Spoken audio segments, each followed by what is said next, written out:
Assalamualaikum warahmatullahi wabarakatuh. Perkenalkan, nama saya Alfarita Dwi Yusilawati. Di sini saya akan mempresentasikan yang bertemakan aspek hukum dalam studi kelayakan bisnis. Mari kita mendalami dari awal. Selanjutnya ini saya akan membahas tentang aspek hukum, mengkaji semua kebutuhan hukum yang harus dipenuhi sebelum menjalankan usaha. Nah, ketentuannya itu tiap perizinan tergantung kompleksitas bisnis, dan adanya otonom juga membuat ketentanan hukum menjadi berbeda. Selanjutnya itu ada manfaat legalitas perusahaan. Nah, yang pertama itu ada sasaran perlindungan hukum. Jadi kalau perusahaan kita sudah legal, berarti situ kita sudah dilindungi oleh hukum. Yang kedua itu sarana promosi. Yang ketiga itu bukti patuh terhadap hukum. Kita sudah melegalkan perusahaan kita, sudah membuktikan kita patuh terhadap hukum. Yang keempat itu mempermudah mendapatkan proyek. Jadi perusahaan kita sudah legal, menjadi sangat mudah kita untuk mendapatkan peluang proyek. Yang kelima itu mempermudah mengembangkan usaha. Nah, di sini perusahaan kita sudah legal, jadi kemungkinan besar perusahaan lain sangat mudah bekerja sama dengan perusahaan kita, sehingga sangat mudah juga mengembangkan usaha kita. Perlu diingat juga tentang manfaat legalitas perusahaan. Nah, selanjutnya itu ada dokumen yang perlu diteliti keabsahannya. Jadi kita perlu banget meneliti. Yang pertama itu badan hukum, yang kedua itu izin yang dimiliki, yang ketiga itu sertifikat tanah atau kegiatan lain yang mendukung kegiatan usaha kita. Nah, tujuannya itu yang pertama itu analisa legalitas usaha, yang kedua analisa ketepatan badan hukum dengan ide usaha, yang ketiga itu analisa kemampuan bisnis, yang keempat itu analisa jaminan yang disediakan jika bisnis bisa dibiayai pinjaman. Dan perlu diingat itu jika dokumen tidak sah, nah pasti itu sudah sangat-sangat tidak legalitas. Yang selanjutnya itu ada pertimbangan saat mengurus perizinan. Yang pertama itu besar modal, jadi kita harus memikir dua kali. Yang ketiga itu tingkat kemampuan hukum dan keuangan.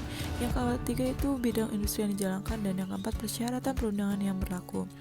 Nah, selanjutnya di sini ada kebutuhan perizinan. Ini kita sangat butuh banget ya. Kita harus mempersiapkan untuk melegalkan perusahaan kita, yaitu yang pertama tanda daftar perusahaan, yang kedua itu NPWP, yang ketiga itu izin usaha, dan yang keempat sertifikat tanah atau surat berharga yang kita miliki. Nah, di sini kita harus mempersiapkan surat-surat tersebut. Nah, yang selanjutnya itu ada bentuk-bentuk badan usaha yang ada di Indonesia. Yang pertama itu perusahaan perseorangan. Nah, perusahaan ini dibangun oleh seorang pengusaha saja, jadi tidak lebih dari satu orang. Jadi pemiliknya itu cuma satu orang saja, karena jenis usaha ini jadi tergolong kecil dan sederhana. Yang kedua itu persekutuan perdata. Nah, itu bentuk-bentuk badan usaha yang kedua dari persekutuan perdata, yaitu jadi usaha yang dijalankan oleh dua orang atau lebih. Jadi ini kita bisa dengan saudara atau kerabat gitu ya menjalankannya. Nah, termasuk kesepakatan untuk membangun usaha dengan menggunakan nama perusahaan bersama. Jadi kita berkompromi dulu tentang nama perusahaan yang akan kita bangun.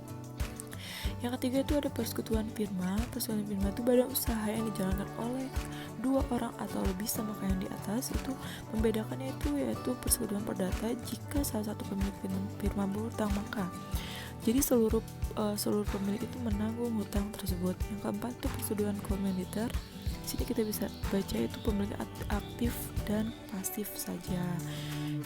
Nah, selanjutnya di sini ada PT atau perseroan terbatas. Nah, ini tuh ada badan usaha yang dibangun dari berbagai modal saham. Jadi dari PT ini yang dibanggakan itu dari sahamnya.